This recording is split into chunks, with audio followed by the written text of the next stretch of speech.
usap-usapan ang kasal ni Mika de la Cruz at Nash Aguas simula kahapon. Nagsimula ang excitement ng mag-social media si Mika para ibahagi ang masayang balita ng kanilang pagsasama. Ang kanyang taos-pusong post na nagtatampok ng isang magandang larawan ng kasal ay mabilis na nakakuha ng atensyon at mainit na pagbati mula sa kanilang mga tagasunod. Kamakailan ay nagbahagi ng serye ng mga nakamamanghang larawan ni Mika bilang isang nobya.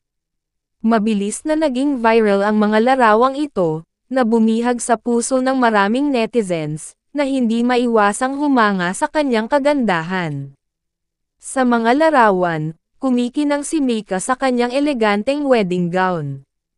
Binahan ng mga netizens ang comment section ng mga papuri, kung saan marami ang nagpahayag kung gaano siya kaganda sa kanyang espesyal na araw.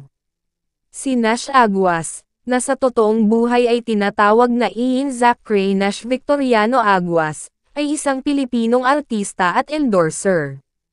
Sinimulan niya ang kanyang showbiz career bilang child star.